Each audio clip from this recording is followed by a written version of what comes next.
तो आप तमाम लोगों का स्वागत है इस चर्चा में। शादाब चौहान, तो आपके पूर्वज भी हिंदू थे, ऐसा गुलाम नबी आजाद कह रहे हैं।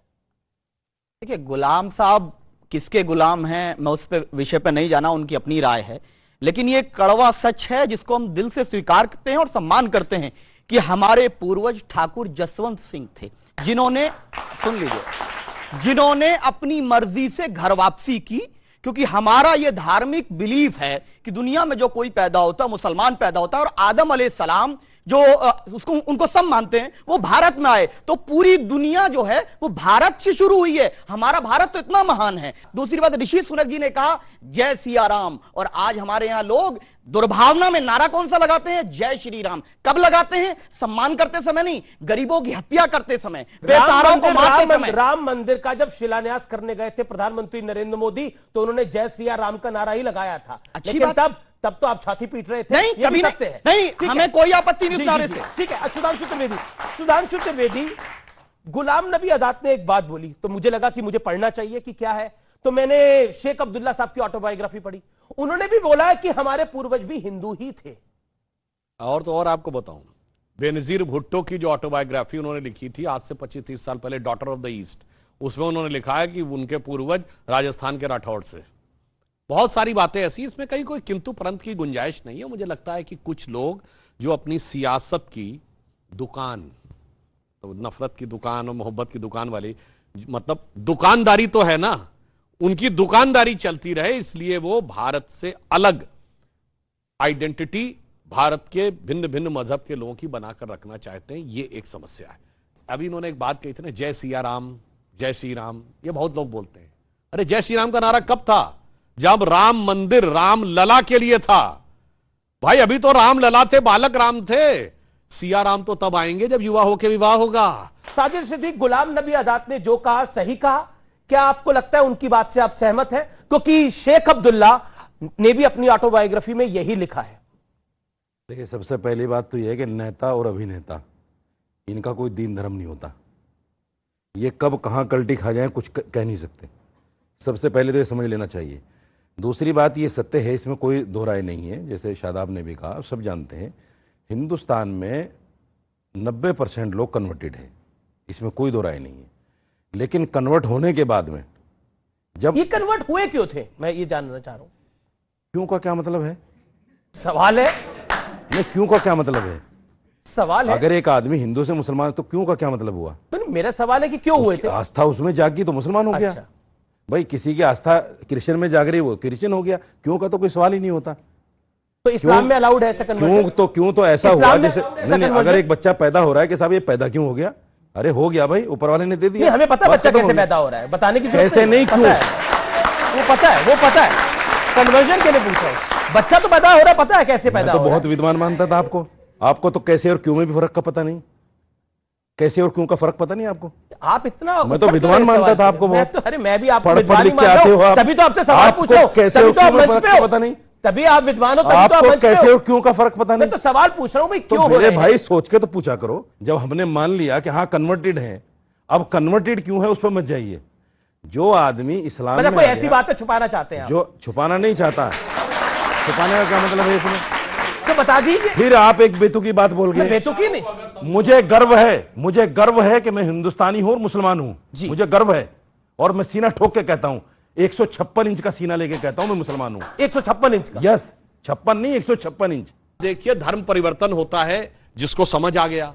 मजे की बात यह है कि सबसे जो अशिक्षित लोग होते हैं उन्हीं को सबसे पहले धर्म समझ में आता है। ये मैं बिल्कुल मैं बिल्कुल छात्रियों ने धर्म परिवर्तन किया, ये कौन सा धार्मिक लोग थे? नू में कितने धार्मिक लोग थे? अरे भाई बताओ, मैं पूरी बात करूं उसके बाद बिट्टू बजरंगी क्या धार्मिक है? सुनिए, बिट्टू बजरंगी क्या धार्मिक है? बिट्टू बजरंगी धार्मिक भाई, आप अपने मोनू मानेसर धार्मिक है? अरे भाई, आपने अपने कमाल की बात भाई। अरे ना, जाकिर नायक धार्मिक है, हाफिज सईद धार्मिक है, लश्कर तैयबा धार्मिक है, जैसे मोहम्मद साहब का नाम है, आज तक नहीं बोले आप। लेके आओ ना पकड़ के। मैं एक सीरियस बात कह रहा हूं। देखिए, हम ये तब माने जब किसी ने अपना धर्म पूरा पढ़ लिया हो, फिर दूसरे का भी धर्म पढ़ लिया, कंपैरेटिव स्टडी की, और फिर उसे लगा ये नहीं, ये अच्छा, हम बात समझ में आते हैं। सबसे ज्यादा धर्मांतरण किसका होता है? जो सबसे गरीब होता है। जो सबसे अशिक्षित होता है, बहुत से लोग ऐसे जो निरक्षर हैं, उन्होंने कौन सा धर्म ग्रंथ पढ़ लिया और किससे तुलना कर ली और कैसे परिवर्तित हो गए। इसलिए ये लोग जो तर्क देते हैं, ये पूरा वाहियात तर्क देते हैं। मैं एकदम लॉजिक के साथ कहता हूं, इसीलिए जितने भी लोग कन्वर्जन होता है, सबसे गरीब इलाकों में, सबसे अशिक्षित इलाकों में क्यों होता है। अगर पढ़ लिख के हो तो मैं मानूंगी। देवकीनंदन ठाकुर नोवन है, देवकीनंदन ठाकुर नोवन है। देवकीनंदन जी, आप जाने माने कथावाचक हैं, देश विदेश में कथाएं। सर मेरे निवेदन है कि देवकीनंदन ठाकुर जी, आप जाने माने कथावाचक हैं, देश विदेश में कथा पढ़ने के लिए जाते हैं। ये गुलाम नबी आजाद साहब ने जो ये बात बोली है, ये आज पता लगी है या ये पहले से ही पता थी? ये लोग तो पहले से ही जानते थे।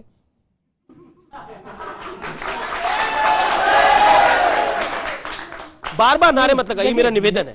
मेरे पूर्वज कौन है ये तो मुझे पता ही होगा ना, और आज हम सबके सामने इन्होंने एक्सेप्ट भी किया। और ये एक अच्छी बात है कि ये आजकल, पहले नहीं मानते थे, अब मानने लगे हैं। और मानने लगे हैं, इसलिए हम सभी सनातनियों को हृदय से इनका धन्यवाद और स्वागत करना चाहिए कि एक अच्छी बात है कि ये हमारे एक डीएनए भी एक है। इनके पूर्वज चाहे 3 पीढ़ी पहले रहे, उन्होंने रामकृष्ण सबकी पूजा की होगी, जैसे जैसे तथ्य हमारे सामने आ रहे हैं। और सनातन में जैसे अभी आप दिखा रहे हैं सनातन का सम्मान, आप एक देख लीजिए कि ब्रिटेन जो सब पर राज्य करता था, आज वहां पर एक सनातनी प्राइम मिनिस्टर है। और वो सनातनी प्राइम मिनिस्टर किसी देश पे आक्रमण करने का ऑर्डर नहीं दे रहा है, बल्कि अपने यूथ को, अपने समाज को या अपने देश को आगे ले जाने की जिद कर रहा है। और तमाम क्रिटिकल कंडीशनों से लड़ता हुआ अपने यूथ को भी आगे बढ़ा रहा है, अपने देश को भी आगे बढ़ा रहा है। ये सनातन की ताकत है, किसी को हट नहीं करता पर आगे बढ़ाता है। तो सनातन का मतलब है था, है और। लेकिन हमारे देश के अंदर एक मेरा सवाल है, और वो ये है कि ऋषि सुनक ने तो बोला कि मैं बतौर प्रधानमंत्री नहीं, बतौर हिंदू यहां आया हूं। और लेकिन हमारे देश के प्रधानमंत्री अगर इस बात को बोल दें, योगी आदित्यनाथ सीएम है वो बोल दें, गृह मंत्री अमित शाह है वो बोल दें, तो तूफान खड़ा हो जाता है। ऐसा लगता है कि उनसे बड़ा कॉम्युनल कोई नहीं है। देखिए एक बात बताइए, कोई भी व्यक्ति किसी भी पोस्ट पे हो, आप हो, मैं हूं, आप हो, नेता हो, जज हो, वकील हो, पुलिस वाला हो, नेता हो, अभिनेता हो, कोई भी हो, उन सबका कोई ना कोई तो धर्म से कनेक्शन है।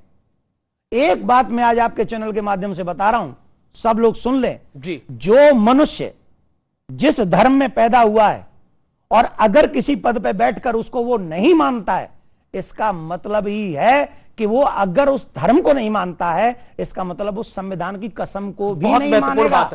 और जो देश के जो अपने धर्म की कसम नहीं मानता, अपने संस्कारों को नहीं मानेगा, धर्म क्या सिखाता है? झूठ मत बोलो। धर्म क्या सिखाता है? चोरी मत करो। धर्म क्या सिखाता है? करप्शन मत करो। धर्म क्या सिखाता है? किसी को दुख मत दो। अगर राजनेता हो के, जज हो के, पुलिस वाला हो के, आप पत्रकार हो के, मैं कथाकार हो के इन चीजों को मानूंगा, तो इससे देश का हित होगा कि बुरा होगा? राजकुमार भाटी जी, बड़ा सवाल इस समय यह है, जो कि बहुत ज्यादा महत्वपूर्ण है, कि आप ताउम्र, मतलब ताउम्र से है कि समाजवादी पार्टी ताउम्र यही बात करती रही कि बीजेपी कॉम्युनल है, क्योंकि वो राम मंदिर को बनाने की बात करती है, क्योंकि वो अपने कार्यक्रमों में जय श्री राम के नारे लगाती है।